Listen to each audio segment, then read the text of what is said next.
welcome back. Outside Minds podcast. Because you've already seen too much, bro.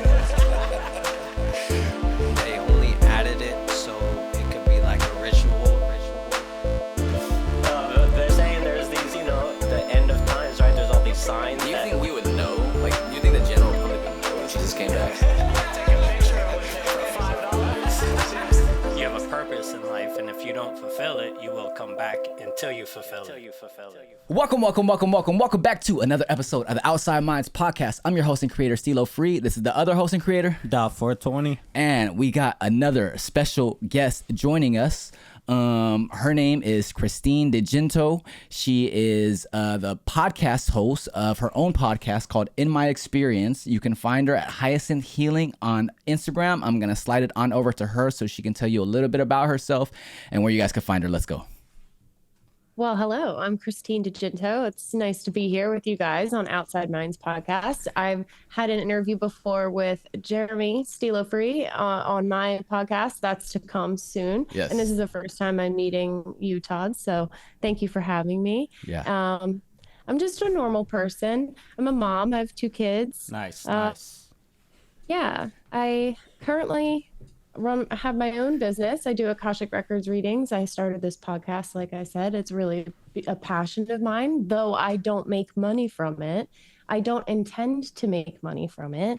I intend to just have it to be a shared space of experience. So that's, I think, valuable in itself. So, yeah. Absolutely. Tell me a little bit. Have you been thinking about questions to ask or things to talk about?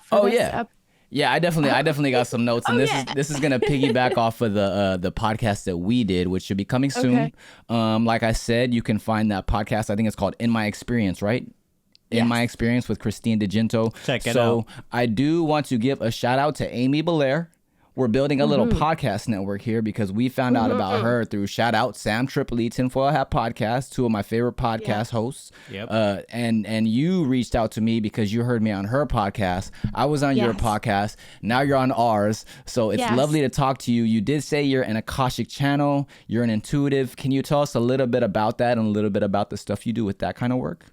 Sure. I guess I would say people always ask the question, when did you realize this? And it's like, there have been things throughout my entire life that I guess I thought happened to everybody else. Right. And I was kind of just like environmentally gaslit, like that's just in your head. Yeah. But like it sure as fuck is not. And and maybe I was surrounded by people who didn't like when I would come through with truth. And so they would be like, that's not true and you're wrong. And they would try to do anything to convince you that you're not intuitive. Yeah. So it just sort of like, it was on the back burner. I was not spiritual. That was never a major part of my life. I would say I rejected organized religion basically in like 2nd grade. I was like, I want nothing to do with this. None of it makes sense. Like I still don't understand. I don't think I'll ever understand, no matter how much you explain it to me. Like it just does not click. Were you surrounded by religion at a young age? No. Like, did you have parents that brought you to church or anything like that? No, not at all. My parents were very really cool about it. I felt the same way, but like I was brought into the church, and it's not because my parents, but my grandparents. And so I would go to church every weekend with my grandma, and it just, nothing made sense. Like not that I didn't literally understand what they were saying. It just, to me, it sounded like nonsense in a way. Yes. And that was at a young age. I totally resonate too. with that. Yes. I would go to church with my grandmother. She was heavily involved in church and a big advocate for that. My parents did their responsibility as parents for my well-being, and that included religion. Like that's one thing that my mom like described to me, like as a parent, like you're responsible for like baptizing your kid and making sure they have health insurance and enrolling them in school. Like it's just part of being a parent. And they were never pushy about religion though. They were understanding, and we were like a funeral wedding church kind of family, which I was happy. Okay. So you would only go to church on occasions and stuff like that. Yeah. So- But I was always happy to go to church to get breakfast after. Oh, no, Like, that's why I went for Literally, breakfast. the only reason I went with my grandma was because donuts and decaffeinated coffee as a kid. Yeah. And that's why I like coffee now. Yeah.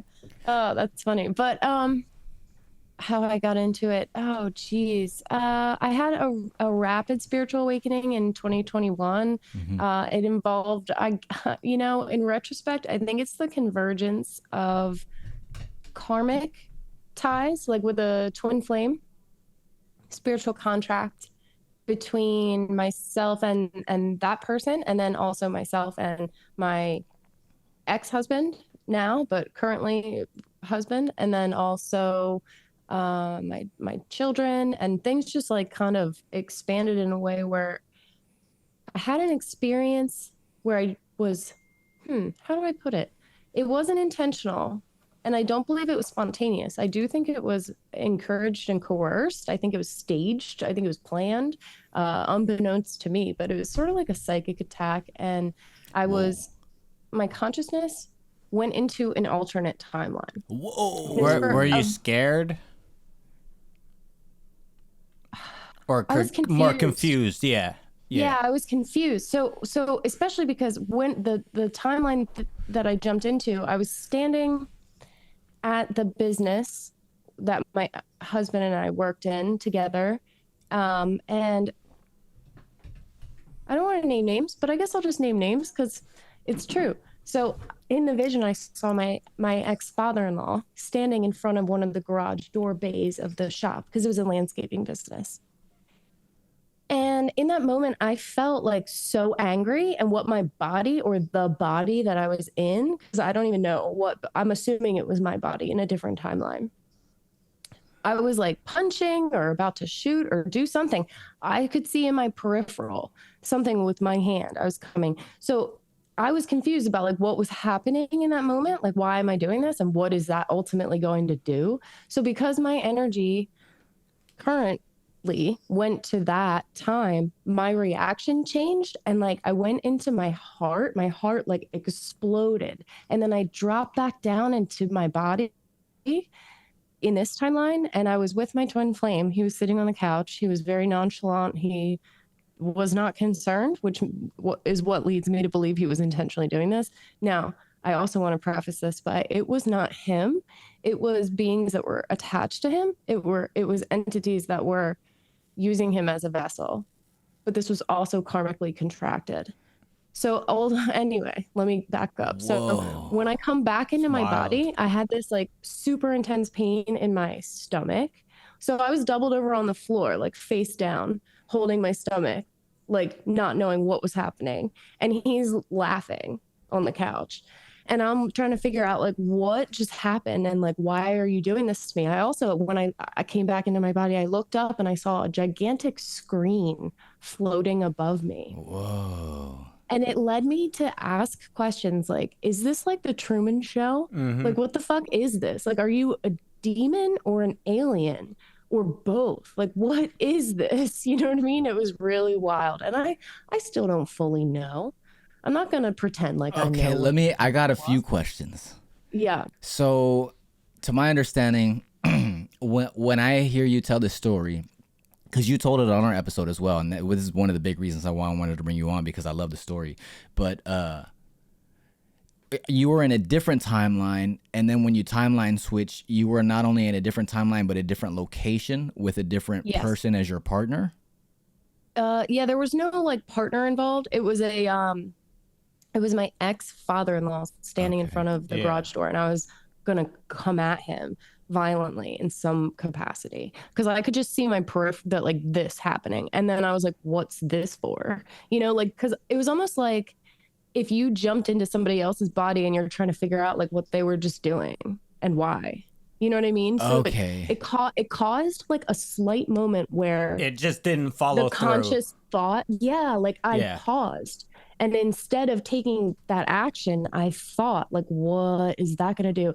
And because I was from a different timeline, in that timeline, they merged. There's a reason I went to that one, because I was asking some very specific questions, and in a way, it was an answer. Okay, let me ask you this. Yeah.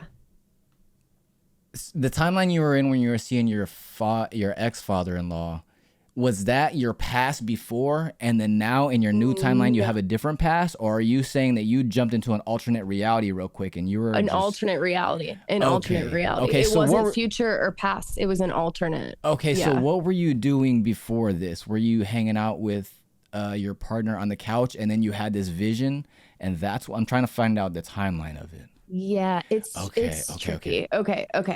So I'm gonna be brutally honest, because that's the only way I can. Yeah, this is the only way I can explain it. Okay, so I was married and I worked in a business with my now ex-husband. We were married at the time. This was in 2021. It's now 2026. So in working together and not working together very well, I started doing snow removal in the wintertime of like 2020, 2021. And then while doing that work, I spent very many hours in the truck and working side by side with a specific employee of ours. And I suddenly, because we worked together, we had very much respect for each other. We started to like talk and be friendly. We really had an attraction that I actually couldn't stop it. And I think now, in retrospect, it's very clear to me that that was a karmic connection from a lifetime in Lemuria. And Amy has pointed that out to me. And she described it like these archontic energies, these demonic, parasitic energies that have followed me since Lemuria and think they own me. Essentially attached to him to get to me, and they used him as like a husk, like they used like the representation of him to attract me to him, to like, but this was planned. So like I don't want to make it sound like it's some scary thing, because it actually really was scary. It was fucking terrifying. But at the same time, at this point in my retrospect, in my reflection and the shadow work that I've done, the connection that I had with him and continue to have in the afterlife, like that was, I think, what part of the plan was, for us to have that type of connection, for me to open up my abilities through him being on the other side. That was part of it. But yeah, so we got together one night and we were going to start having an affair. We hadn't done anything prior. We were finally like gonna hang out and take it over like the line that was drawn. So we were together, and because we had a strong connection and we're talking so much, I was talking with him about things that were going on with me, and I was asking questions about why my daughter was having so many night terrors. I was wondering if there was a spirit in our house, or if something happened to her in real life. Like I didn't know if it was energetic or physical, and I was just kind of talking with him about stuff and kind of spitballing ideas and sharing my feelings about that, and things shifted. And then I don't even remember having pain in my stomach and going down on the floor face down. I don't even remember that happening. But when I woke up from having that like jump, where I was standing in front of the garage door, like he was standing in front of the garage door and I was gonna do something, hit him, I don't know. So then I was like, why is this happening? And the man you were gonna hit, that was your husband at the time, that was his father? Yes. Okay. Yeah. And then fast forward 3 years from this time, where I was very confused about what the hell that even was, because it's such a brief moment too. It was like really like short. 3 years later, there was a time where I went to my ex-father-in-law's house to get my daughter, and I saw him standing in front of the garage door when I pulled up, and I was like, oh shit, that's what this was. Whoa. It was preparing me for this. And I know that I need to stay sovereign and calm and hold that light frequency to fight the demons, because there's no way I can fight. Then I'm going to go to jail. Yeah. You know what I mean? So did you guys have animosity with each other in that moment? Oh God, yeah. Oh my God. Yeah, So you kind of yeah. saw like a glimpse into the future at that moment. Yeah. So like having that experience 3 years prior of that timeline jump gave me the immediate body recognition of like, that's what this was preparing you for. And you already know from an elevated perspective how to behave. Don't get upset. Keep your wits about you. Like, keep your energy grounded. Like, it was like so helpful because it was a situation that, and I don't want to get into details. Maybe someday I'll get into details or off the record with you. I'll tell you why. And anyone would understand. Anyone would understand. Let me just say that. But yeah, I was very charged up.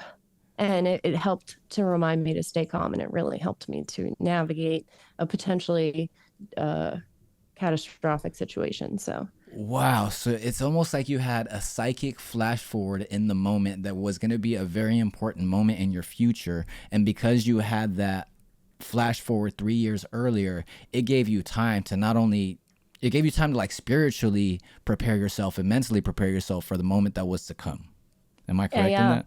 Yeah. Wow. Until it happened, I had no idea why that had happened and what it meant. Until it happened. Did you always wonder, like, throughout the years, like, would that linger? Like, why did this happen to me? Oh, yeah. Like, well, I kind of thought I understood the symbolism of it. It basically identified the threat. Mm-hmm. Let's just put it at that. Like, it gave a name and a face, an identity to the questions that I was asking prior to me going unconscious. It gave me the answer. Because that's a specific person, you know, out of everything, that's a very specific person. Yeah. Let me ask you this. Let's bring it back to that night where that flash forward actually happened, because you were saying some interesting stuff about the dude that it was happening with. And you said that when you came to, did you say that he was laughing as if he kind of knew what was going on? Yeah, but I don't think that was him. Like, I always have to make that because I had such a loving connection with him. Like, that wasn't him. That was things that took him were influencing him and talking through him. Yeah, I was gonna ask, but I didn't want to interrupt. I was gonna say, like, did that affect him at all? Like, you know what I mean? Well, I'm not sure. He passed away shortly after. Oh no! What? Yeah, and we didn't talk about this. Our condolences. I tried to talk. Thank you. Wow. Yeah, thank you. That must have been tough. It was really rough because I couldn't go to the funeral. Actually, like, I had legal stuff against me and I couldn't go. Like, my ex had legal stuff against me. I sound like shit. I sound like a shitty person. But no. It's like, yeah, I was having this affair and then he had a PFA against me. But I swear to God, it's like, if you knew more about me, if you knew my story. We know shittier people. Yeah. I'm like, if you knew my story, you know. I actually love shitty people. Shitty people are my favorite because they're so authentic and they're not afraid. I mean, that's why we hate the silver spoon, people, because they haven't been through stuff. So there's no authenticity. You know. Well, not only that, but when you go through stuff as yourself, and then when you realize, dang, like, I could be a better person. Right. When you learn from it, I feel like that's like a good prerequisite to becoming not only like a better person, but like a healer or an intuitive. Like, a lot of the people that are in our network or in our field or intuitive work or Akashic record readers and stuff like that come from addiction, and or they come from trauma, and or they just come from mistakes that they've made in the past and they realize that they got to make better, and that's including myself. You know what I mean? So I really appreciate you sharing that story with us and whatnot, and getting that deep, because it is hard to kind of reveal parts of the shadow self, but it does seem like you've integrated those shadows over the years. That's where you get the pearls, really, is through the grit and through the mud. You just have to work through that, and it always makes pearls. So that's all I know. And for whatever reason, I have this endless well of hope, and that's also built in. I can't even give myself credit for that. That's just part of my design.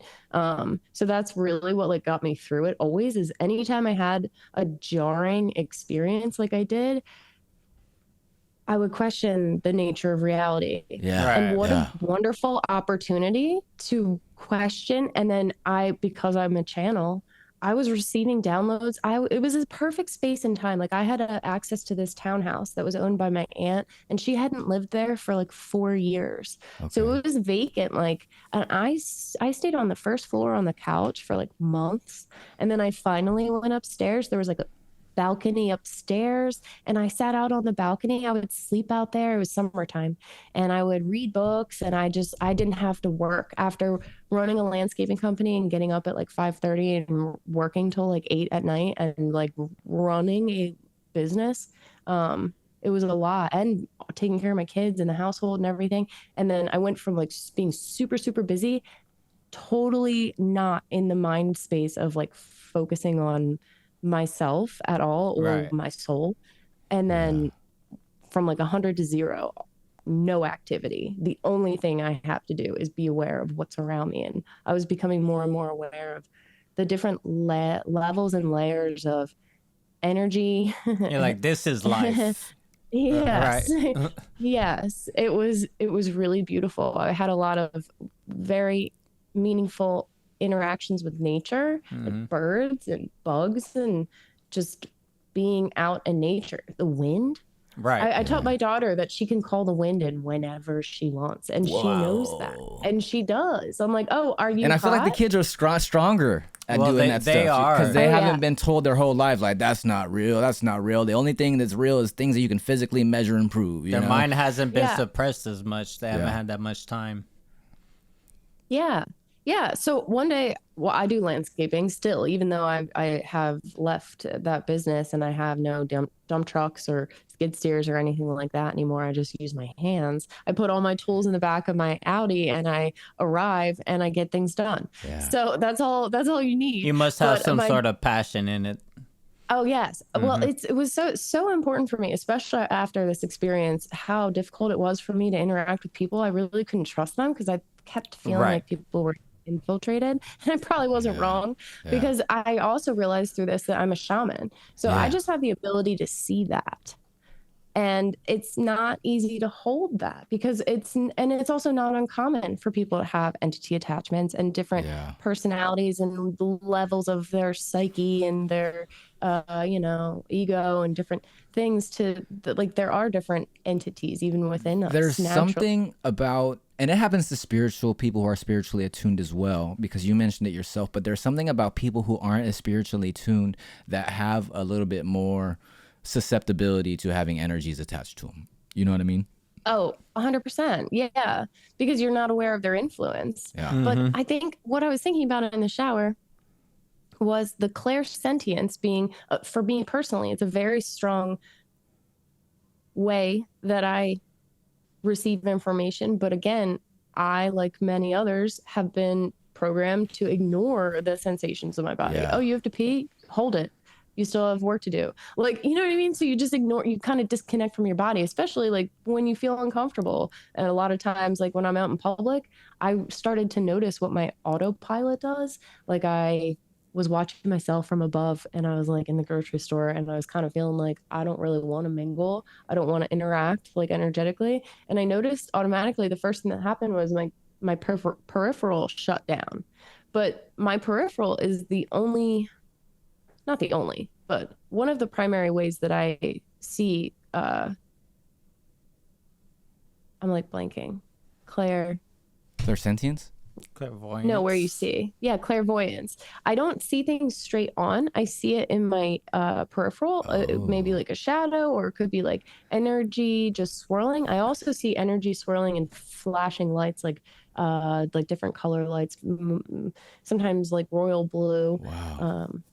But that's like straight on. But other than that, it's just when my eyes are closed. And sometimes when I'm talking, I close my eyes and I just, because it helps me to remember. and My get back into clairvoyance that. will just be me saying something, and then like a minute later, it'll happen, and it's happened in front of a few different people, and I'm just like, they're like, "How'd you know that?" I'm like, "I don't know." I just knew. Yeah. It's Beats me. crazy. So It's crazy. did you start to realize, because you said you've had kind of like a clairsentience and these intuitive abilities your whole life. Did you say that you realized and you started to tap in more after this flash forward moment happened? And that's when you started to kind of lean into it a little bit more? Oh yes, because I was trying to figure out what the actual fuck happened. Right. And so I went to see a shaman, and I started to get energy work done. I got some Reiki done, and they were giving me guidance. And it was actually terrifying for me because the people that I went to see initially, their reactions, like the first Reiki person that I went to, her reaction when she met me, she was like, "Oh, you don't have to explain anything. I already know." She's like, "You have so many guides and ascended masters with you. You have Buddha, you have Jesus, you have this." And I was like, "What?" And then I'm like, "How? I just cheated on my husband and I can't even be with my kids and I'm a criminal and I have legal Right. action against me and I'm like, I can't even express myself and I don't even know what just happened to me or who I am or what I'm doing.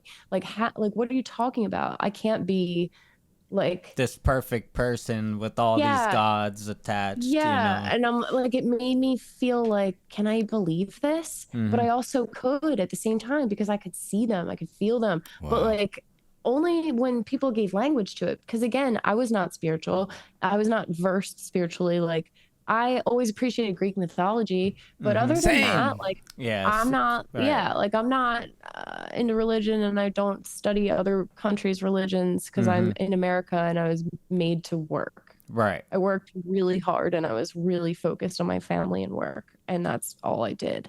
And then I was like broke out of that, and I was like, "Oh, Wow. I've had all these other lifetimes that I can draw energy and knowledge from these different versions of myself and just like pick up abilities along the way." Like it's so crazy. Like a Wow. Russian doll. So, were there any other big moments in your life? Because I remember you saying that before you would have these moments, and then you would be surrounded by people that would either be dismissive of them or maybe even intimidated by them, which caused you yourself to dismiss them. Are there any other moments that happened besides the flash forward that was like, whoa, like I'm tapped into something that I can't even explain it or I don't even know about? Or was that kind of like the initial moment that kind of like made you lean into it?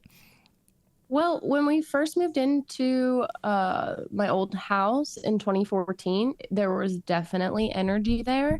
I was hearing footsteps, and so was my ex-husband and my son. And my son was 8 at the time, and we Okay. didn't tell him anything about Yeah. ghost being because I didn't want him to be scared. But he knew anyway. Yeah. And Yeah. one night he was like, "Mom, I feel like someone's watching me in my room. Will you sleep with me?" And because I knew what was going on, I'm like, "Yeah, I will." So I slept in his room with him, and I couldn't see what time it was. When I opened my eyes, it was very late at night, but I heard a man and a woman talking at the top of the steps, it sounded like. Like Oh, hell no. perception wise, it sounded like they were at the top of the steps and just kind of talking the same volume level that I am now. Like it's not like really loud, Yeah. but you're not really trying to be quiet. I could not understand what they were saying. I tried so hard to hear what they were saying, and the harder that I tried, the less I could hear. And now I know it's because that was my clairaudience. So I wasn't actually hearing with my ears, and I So was you trying were to hear with tuned my in, ears. so your ego / conscious was trying to like decipher it, when in reality you should have just chilled a little bit, and then you probably would have been able to You're perceive a thinking little too bit more. hard. Yeah. Well, what I heard was not another language, but whatever they were saying, it was backwards. Oh, what? Yeah, like it was like they were talking backwards. So I was like, what? That's really Crazy. weird. Was there Like, any kind of like malevolent energy to it or anything like that, or did they seem kind of just like neutral spirits? well, they or? would wake me up all the time. Oh, Like I had a wow. really, really rough couple of months. Really, really tired because they would wake me up like frequently throughout the night, kind of fuck with me, to be honest. What would they just It's be? just like some random ghost having like a podcast in a parallel dimension every day at 3 a.m. or something. So would they just be just chilling, or would they actually interact and interrupt like whatever you when you were trying to sleep and stuff? It was mostly at night. He would come down from the attic. He would make noises. He would whistle, and I can't whistle. Like I used to be able to whistle, and then I got my tongue pierced when I was younger, and I don't have it anymore. But for some reason, I can't whistle now. So I could never not intimidate, imitate. I could never imitate him, his whistle. But it was like a kind of like a like trying to get your attention. And what else? Voices. And one time I was pooping with the door open, and suddenly I smelled cologne. Cologne? And I was like, oh, they must be telling me to like close the door. It was weird. I was like, hey, we live here too. Yeah. They're like, we were here before you. Yeah, I really got that sense right then. But You're like, you're not putting in on this rent though. I'm gonna leave the door open. Yeah. Well, that was at a time when I really didn't understand ghosts. I've always been interested in ghosts. I lost my grandfather when I was 4, and I never understood death. I would always question it, and I'm like, but I don't understand how they're gone. Like they're not. Like where you can still talk to them. Like I've just always had that like belief. But I never believed that I could. But anytime I ever saw a medium, like the first time I saw a medium, she turned to me and she's like, are you sensitive? And I was like, I mean, I cry a lot. She's like, no, like, can you see them? And I was like, no. And she's like, yes, you can. Like when you think someone's there, you're not wrong. And I was like, oh shit, don't tell me that, because that's all the time. And people are just like, oh, you're just scaring yourself, you know? But so fast forward a few years, because my son was 8, this was in 2021. I called a medium, the same medium that I was just talking about. She came to do a clearing at our house. And I was thinking about this the other day because she lit candles in different sections and she was allowing the spirits to go to the light. And I remember my ex-husband was like running around blowing them out, which is like, why are you doing that? Like I was like, don't do that, you know, like they need that was done on purpose to let them go to the light. And he's like, my dad's coming, which again, like, why do you think? Yeah. So I sort of think that there was something attached to him. Yeah. Wow. That wanted the power of the spirits that were stuck there. So then fast forward to my daughter I had her in 2017. She was like 2.5. So like 2019, we were in the shower together and we were sitting on the floor. She was having nightmares all the time. Like I said, I was asking about like, what the fuck is happening with my daughter? Because she's having these nightmares and she says this stuff to me that is like wild. And I can tell that she's like looking around all the time at stuff, and she calls them birds, and she would paint pictures of the birds and it was just color. And I was like, she can see spirits. Like, and something scares her, because she was really, really, really scared. Okay. This is why I was asking. But we were in the shower together and I was talking with her and I was trying to ask her questions, and she described to me the man that she saw from our house, and she called him Hank. And she said that 2 men put a rope on his neck, a cloth on his face, and they hung him from a tree and they beat him and stabbed him. Yeah. So she's 2.5, describing a lynching and like a beating like that. And that's who's talking to her. And he looks like a runaway slave. He's like emaciated. He's wearing like a potato sack. He's all cut up. Like, of course she's scared. Yeah. You know? So when she tells me this, I'm like, oh my God, we have to help him. Like, he shouldn't be stuck here. Like, we need to help him. Like, that's why he's coming to you. And I'm so sorry that he seems scary, but I don't think he's actually scary. I think he needs help. And so I called a medium, and she described him the same way. She said that he was lynched and that he was like a runaway slave from like a nearby church. And so they got him, and it was on a tree on our property. So it wasn't connected to the house, it was connected to the property. Oh my God. Yeah. And you live over there on the East Coast, right? Northeast, I think? Yes. Wow, so you're part of the 13 colonies. I guess. I don't know. Apparently there weren't slaves. I did a lot of research. I was trying to find out who that could have potentially been. I was really trying to give that person justice. But the recommendation was to just have him cross over and not think too much about it. Yeah, just leave him be. Yeah. So are they kind of like, so your understanding, are they kind of like stuck in a time loop, like in some kind of like confusion? Yes, the trauma. That trauma from being lynched is a soul loss. He required a soul retrieval. So I think a lot of crossing spirits over is actually retrieving a part of their soul and returning it to like source oneness. And that may reintegrate, like it should reintegrate with the person whose soul it originated from. But I do think it's just stuck energy. I don't think it's a person. Right. So it's not like Did she stop having nightmares after you guys helped him cross over? No, but there were other things that Oh, contribute. You know, there are other things. She would describe this boy. Did she ever give him a name? No. Creepy boy is what she says, but she would describe him as like he climbs on the walls Oh, and the what? ceiling, and he doesn't talk. He never talks with his mouth. He just looks at her. And but she knows that he wants her to follow him because his dad wants her. He wants her to follow him through a portal. There's portals in our house too. And I was trying to address all of this with my ex, and he was like, "You're crazy." And I was Yeah. like, "What the fuck? I'm just observing what is happening. Like, I'm not making this shit up. Like, I can't how could you describe how she knows what a lynching is?" Yeah. It also seems hard to navigate something like that, especially if you're intuitive, you barely understand it, and you're barely starting to understand it, and then your daughter's going through it, and since you're barely starting to understand it for yourself, it's scary to understand it for her, and then you have Yeah. this partner that's just trying to block it out. You know what I mean? It seems like very, very hard situation to navigate, which I think happens to a lot of intuitives, especially because we're in a society to where even in, you know, not even on our family, but at work and just things like that, like this kind of stuff is like taboo. But I think the coincidentally it's happening with the Great Awakening that a lot of people are becoming more open to stuff Yep. like this, and you know, the explanations behind it and stuff like that. You know, we're Yeah. no longer just looking at the physical world, but we're also looking at the spiritual More world as people well. are having experiences that had the highest doubts, and like they may still have doubts, but they're still open-minded to certain things now. Yeah. Yeah, like I've been hearing, and that's interesting too. So it's reminding me of something I was thinking about earlier, but more and more medical professionals talking about near-death experiences that Right. they've had.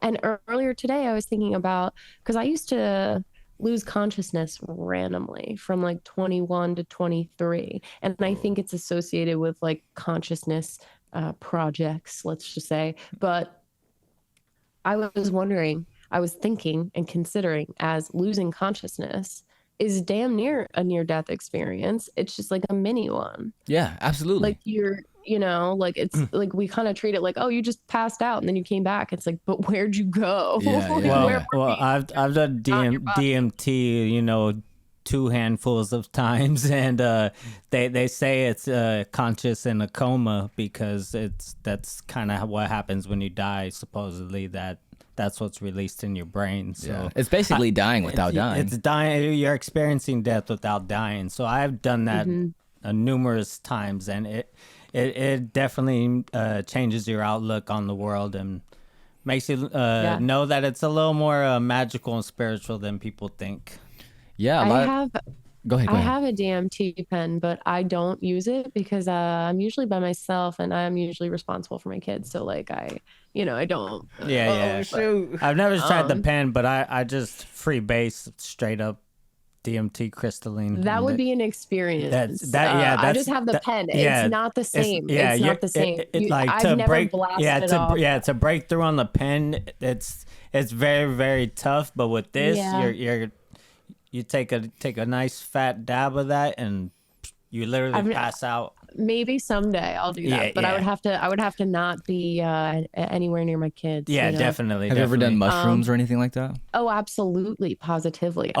I am a big advocate for microdosing psilocybin. But when you were talking, but I never do it. I like never do it anymore When because I you're- don't have to. yeah. But I mean, it's not something that you have to always do. Even if microdose, though, it still does have like beneficial, stuff for your cognitive function and stuff. Absolutely. So even if you barely microdose, it still will help. Not for the psychedelic effects, but it does have those health benefits. But I was gonna bring it up earlier too about when you said your body was talking to you and stuff. That's a big thing that I experience on mushrooms because it'll let you know, like, yo, you're really dehydrated, like, or you need to eat something, and like it's literally talking to you, like telling you the specifics, like you need to go out in the sun tomorrow, like it'll be crazy specific. Yeah. Diagnosis. Yeah. Of the mushrooms. Mm-hmm. So let's talk about intuitive abilities. We're starting to figure out, like, with the whole like spiritual awakening thing, everyone's becoming more opening to these kind of things, and we're starting to figure out that everyone kind of has these gifts, and it's just a matter of how we tap into them.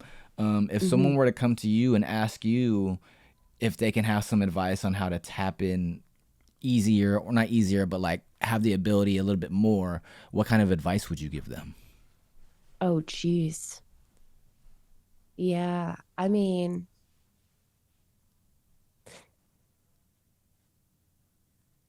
I think it's very powerful to draw from difficult experiences Okay. and to sort of like measure how far you've come and like kind of reflect on things that like how to release control almost. Like if you can reflect on more difficult times and you can see Okay. how things have like worked out and you're like, Yeah. okay. And Yeah. then just like relaxing your mind. Um, but you have to ask the question. That's something else that was coming to me earlier today. Like we assume sometimes that like we'll just know or we'll just get a download, but like you have to actually ask the question and you have to actually ask for protection and Yeah. for assistance. Like you have to ask. Other it's not going to just come to you. A lot of stuff can just come to us, but who's it being directed by? It's important to like sit and really set the intention of who you're communicating with. And I mean, for me, a lot of the time when I was initially starting, and it still happens, but it was really noticeable when I was first learning how to tune into the Akashic Records, but my ears would like release pressure. They would be like da da da da da da da da. It would be like bubbles releasing. It was very distracting. So for example, I would be on Zoom with someone and I'm tuning into the Akasha to do a reading for them or for ourselves and we're like kind of all on mute, but I'm trying to like focus on tuning and releasing and like just letting things go, and this ear bubble sound is happening and it's very distracting, but that's part of it. So just Yeah. allowing that to be part of it. Yeah. And you know what I mean, it's like I don't know if I'm wording it very well, but there are certain things that happen for me that I've been able to identify regarding my clairsentience. When I am tuned to certain frequencies, Wow. my body has certain reactions. And now when it happens, I just recognize it much more quickly and it's less sticky. It's less like You Okay. anticipate it's it, easier so to it's yeah. easier to get past. Right. Yeah. Yeah. Wow. Yeah, it's interesting that you said one of the first things you said when you answered that question was to go kind of like go into your trauma and go into the traumatic things that happened to you, and because and I say that's interesting because my spiritual awakening was prerequisited by a dark night of the soul where I kind of like I went through this very traumatic breakup. And then I kind of had to like ask myself, like, why do I feel this way? Why do I feel this way about this person? Why did I do the things I do? Like, what's going to happen? Like, and I kind of had to go through all these different phases and parts of my mind that I didn't want to confront. And once I did that, I started to not only become a better person, but become more in tune to my abilities and things like that. So I think it's very interesting that you say that because a lot of spiritual experience are, like I said, prerequisited by, you know, these dark kind of like, times Oh that we yeah. have in our life and stuff like that. You know what I mean? For sure. And I had a dark night of the soul after my twin flame passed away and all of the things that were going on. I had an opportunity to go back to my life. Like my ex was like, I'll do anything. I'll like, you can be half owner. Like, you'll let you do anything. You can come back. And I was like, no, Wow. I don't want to. I'm going to go work for another landscaping company and I want nothing to do with responsibility. I just want to weed whack. I just want to cut grass, which is like ridiculous. Cause like you could go from being an owner of like a,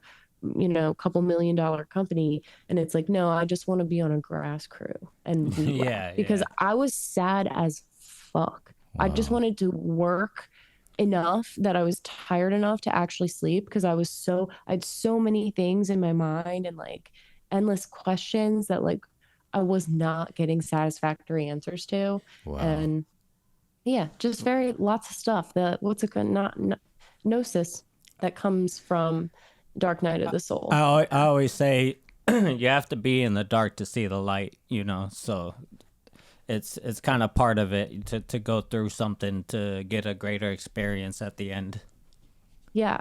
And I don't know. I mean, maybe I worded it weird when you were like, what do you suggest you do? And I'm like, go into the darkness. Oh, Like, no, that was like honestly, that was the perfect answer. Go in your closet. And it's funny because like it's funny because like I'm a big R&B guy. Like I just grew up on that. Like I love hip hop and stuff like that, but like there was a period of time where I was going through my dark night of the soul where I would just kind of just listen to sad boy music all day. You know what I mean? Because it resonated with me. And then now, like, I still like the same music, but sometimes I'm what's just like sad boy music, like Bryson Tiller, just like The Weeknd and shit like that. Like just like, you know, deep music. I'm sad, you know, like The Weeknd. To me, you know? that's like it's kind of a weird comparison, but it's kind of like going to a therapist and repeating the same sad stories over and over. You know, you're not really healing anything with that. Yeah.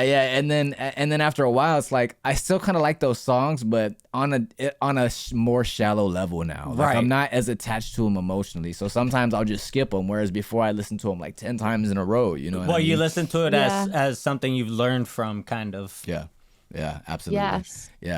Yeah. So I think there is something about confronting the shadows, because we've had this discussion, you know, numerous times that, you know, confronting, you know, your shadow integration and trauma and working through your trauma leads to psychic abilities and supernatural abilities. You know what I mean? There's a lot of evidence to back that up through history. They put it on our face with like things like Stranger Things, Matilda, and things like that. So you know. Oh my God, I loved Matilda. Yeah. Growing up, that was one of my favorite movies. Yes. Right? Doesn't it make sense now? You know, like she went through all this trauma just to discover that it fueled her powers. You know what I mean? And we're seeing that that's what's happening really in the real world. You know.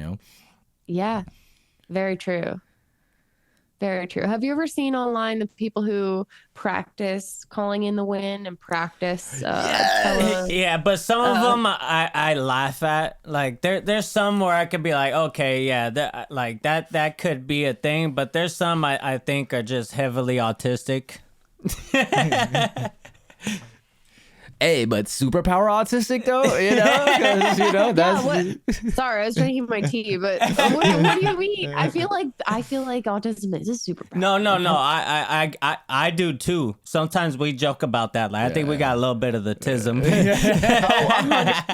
100%. Like sometimes I plow snow when it snows, and the first time I did, when we had a pretty big storm, I did not even put headphones in or anything like that. And I was getting so much information, channeling so much information, because when you just do the same thing over and over and over, that's why I like to cut grass too, because it's so like mindless, but at the same time, you're making a difference. And you're connected to nature at the same time. Yeah, I'm outside all day and I'm exercising because I have to walk around and it's heavy. This thing's like 15 more pounds, you know what I mean? Like you're moving and processing information. I thought it was like a healthier way than just like bed rotting. Right. But so when I plowed snow and I didn't have any music in, I was getting so much information. And then we got like a 20-inch storm, and I was like, I'm gonna take my microphone with me so I can record all the information I get. Well, this time I connected in the skid steer. I connected the audio, and I had some lo-fi playing, and just that little bit of stimulation kept my mind from receiving all the fucking onslaught of information. I didn't really get anything. I just was, you know, enjoying my time working, like, but it was because I had that little bit of music on. So it's like being quiet. I think that's really when I found my gifts. To actually answer your question is like what to do. You kind of have, if you're not connected at all, I would suggest getting out of your life for a little bit. It might take like a week. Plan a trip, see what it's like to be completely quiet. Put your phone down. Don't even listen to music. Listen to anything. Just be quiet. It's very interesting that you say there's something about mindless repetition that gets you into that state, because it made me think about like monks and stuff like that kind of just like chant these mantras for like, you know, however many amount of times, because what it's supposed to do, it's supposed to make you mentally get lost in the mantra so that you kind of forget about the ego and the kind, you're kind of like not conscious of this physical plane, so you're kind of tuned in more. You know what I mean? So it's kind of Yes. interesting that you said something about mindless repetition that kind of gets you to tap in, because my advice would be to people would be to meditate. Like the more you Yeah. meditate, the more you'll be able to tune in, whether it be, you know, mediumship, Akashic Absolutely. Records tuning, or just even just looking for the signs and looking for the synchronicities. And don't you get know what I mad mean? when the voices don't want to shut up. Just Yeah. keep pushing through. Eventually they will. Yeah. And the more resistance you put up against something, because I'll tell you another thing, I kind of also was experiencing a little bit of psychic attack, whether it's like really that intentional, because I don't like to be like a conspiracy theorist or feel like things are like after you, because they're actually the most hilarious, weakest pieces of shit you'll ever imagine. So like, Yeah. I don't even want to give them that kind of credit. So it's just like we do it to ourselves and then they take advantage of it. So don't do it to yourself. But I was having some trouble, like when I initially had an awakening, with different words or thoughts that would pop into my head, and I would be very polarized about it. And it's like, oh no, that's wrong. I don't like it. Like, that's bad. I shouldn't hear that. I don't want to hear that. And then the more I was like, I don't want to hear that, the more I heard it. And then I was like, what do I do? But like, just don't even fucking do that. I don't know how to say Let it the pass easiest. through.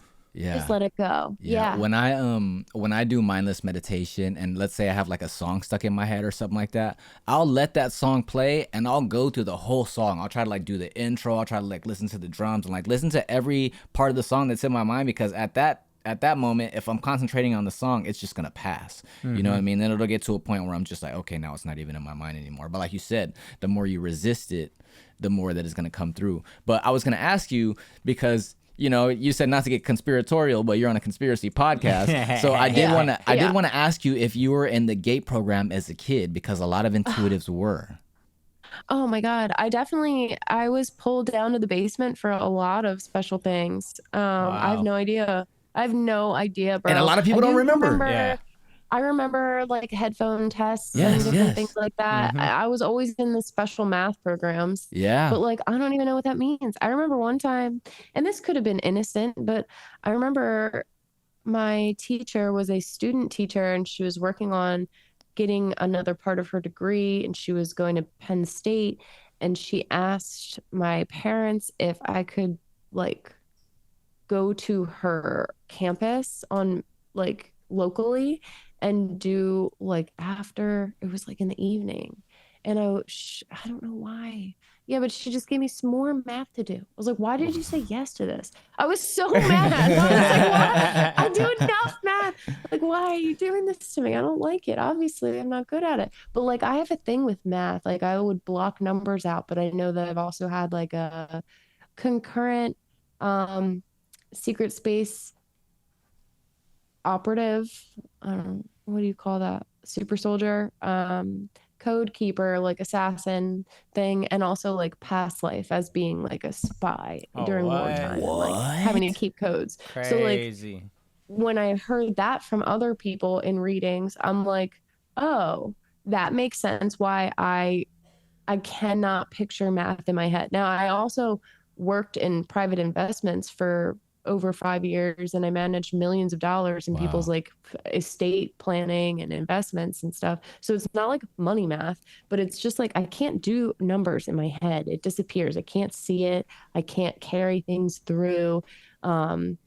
It's weird, and I wonder why I like reject that. But Yeah, I don't know. I was gonna ask you if you were in the GATE program, because I know a lot of GATE kids that are not only from this area but different areas and stuff like that too, and a lot of them have had experiences where not only do they say that they've been kept an eye on by certain agencies and stuff like that, but you know that's what it is. They've been like spied on and stuff like that. And I'm just wondering if anything like that's happened to you or anything like that, because you did say not to get conspiratorial, but I do kind of have like sometimes like, you know, you said you get thoughts and stuff like that are kind of just like low frequency and stuff like that. So, you know, 100%. to get conspiratorial, I wonder if it's connected. Yes. You know?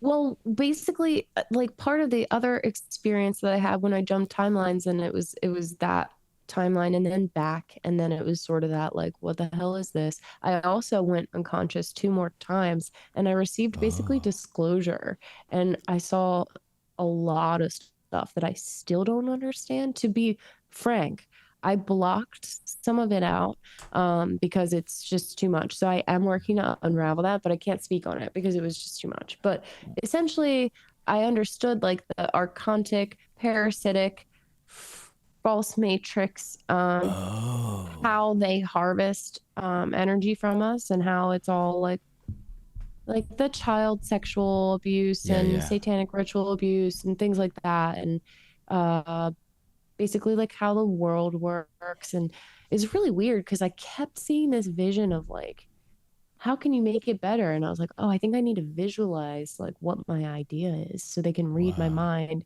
because I was really getting the sense like anytime I was in like the bathroom, or even if I wasn't, but especially if I had like white noise, like the bathroom fan was running, I would hear people talking like above that sound. It was really weird, especially when I was in the shower. Like I could hear people like loud and clear, like right above me, and like laughing. And I'm like, what is happening? Like I feel like I'm not alone. I was really struggling. Like I was saying, I was fucked up for a while. Like I was do you like, believe really in like feeling like aliens at all, or like oh my god, yes. or Is like that- angels and demons, like all of it. Is All right. that what you meant when you said you had visions of disclosure? Because I don't know if you know about Chris Bledsoe or not, but he was saying about I've how heard of him. when he Yeah. had his experiences with like the lady, he was seeing like apparitions and entities and stuff like that. He said that there was these times where he blacked out and he was like missing 4 hours, and he had to go to hypno-regressive therapy and actually to remember what happened.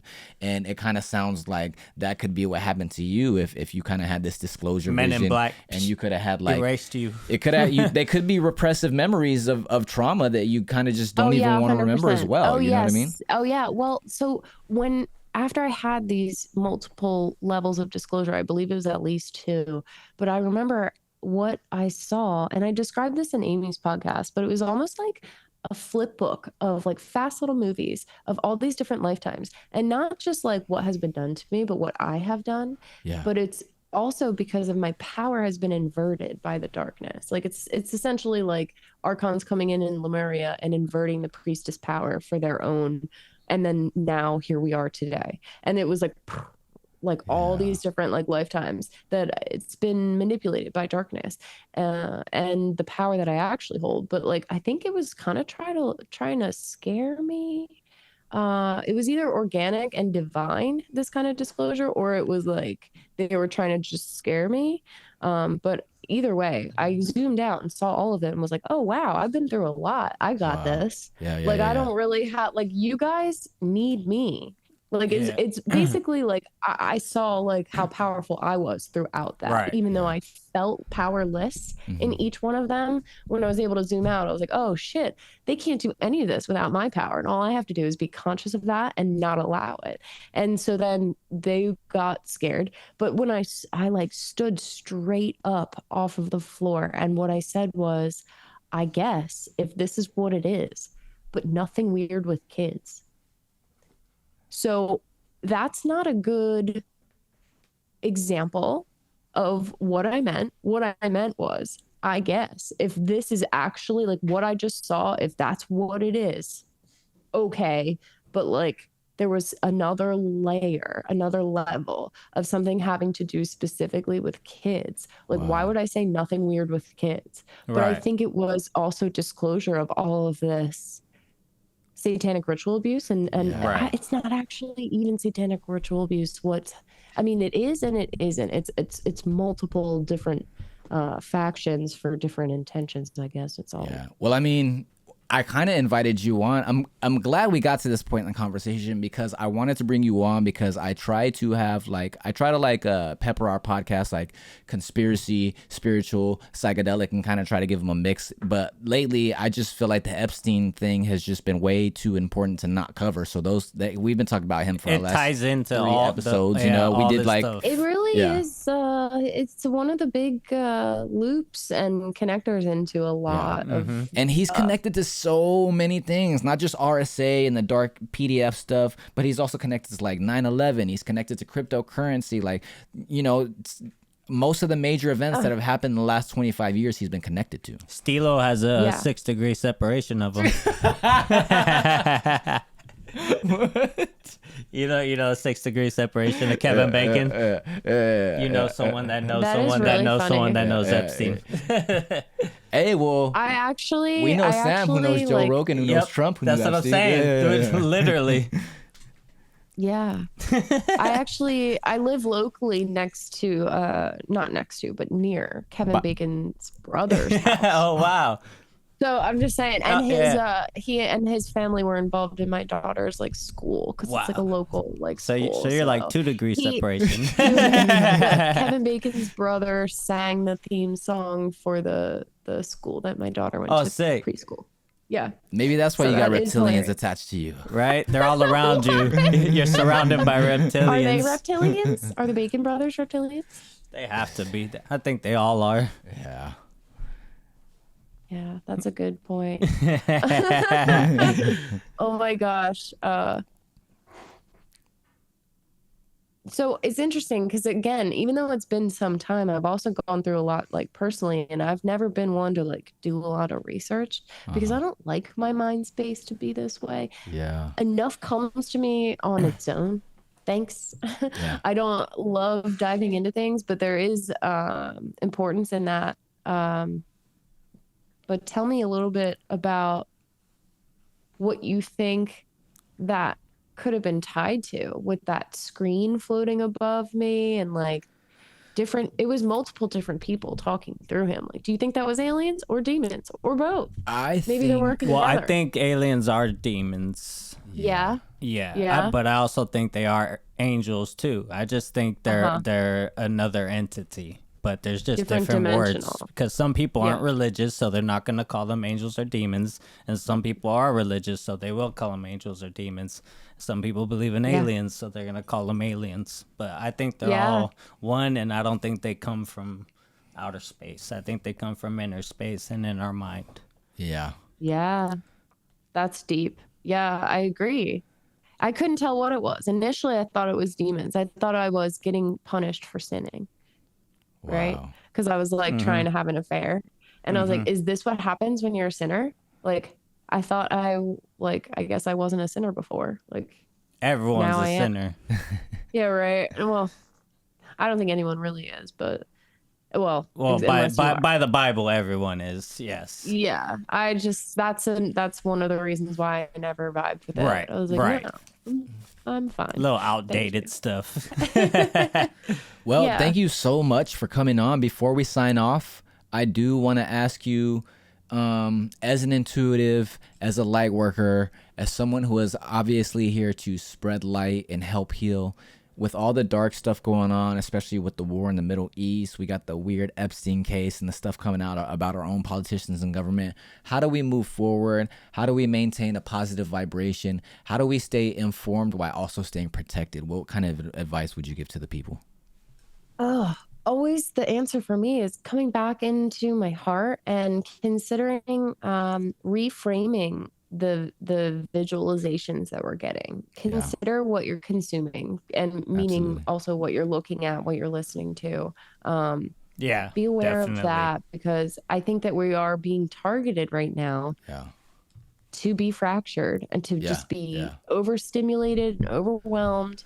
So try your best not to let that happen, and whenever possible, use your mental energy to cast protective nets around victims and to have perpetrators just spontaneously remind yourself that you have that power all the time. I was gonna say I'm gonna piggyback off that and say, since we are the conscious co-creators of this reality, it's upon us to stop consuming this media and all these movies that are perpetrating this weird shadowness. You know what I mean? We got to realize that whatever we visualize is gonna be the reality. So we got to turn the TV off and envision something better. Know that there are dark things happening right now, but know that we have the ability to co-create the reality that we see in front of us and envision something way better than the revelations we've been seeing lately. It's been very dark, but again, I want to say thanks for coming on and enlightening up the mood for us. It was a great show. It was great. I enjoyed it. Yeah, thank you guys. Be the people you want to see in the world. Let's be them, right? Thank you guys so much for your time. Yeah. Before we sign out, do you want to just let everybody know what kind of stuff you're working on, where they can find you, just things to look out for and stuff like that? Sure. My Instagram is at Hyacinth Healing. My website is digintoconsulting.com. And I offer Akashic Records readings. And I also have an offering called Space for You to Speak, increments of 30, 60, 90 minutes, where it's mostly just dedicated space I'm holding for you to just talk about whatever you have going on. Yeah, and I may or may not have some feedback from the Akashic Records, depending on, how I feel. If you want input, it's all free flowing, but it's not a reading per se. It's more just kind of, I call it like frequency like tuning. We kind of like just sit and listen, decompress, and like you said, just let it out. So that's interesting. Yeah, I thought that'd be fun, and yeah, now I have my podcast. Check that out as well. Yeah. In my experience. Yeah. Thank you guys so much for your time. Yeah, absolutely. That was an excellent episode. We are going to put the links in the description, so make sure you send me those links. Christine DiGinto, Hyacinth Healing on Instagram, podcast host of the In My Experience podcast, Akashic Channel, Intuitive. Thank you so much for blessing our show with your light today. Thank you so much for coming on. We're going to have to bring you on again. Yeah, I'll go ahead and give you another shout when we can bring you back on again sometime in the future. But yeah, thank you outsiders for tuning in to the Outside Minds podcast. I am your host and creator, Stilo Free. This is the other host and creator, Dow 420. and we out. Peace.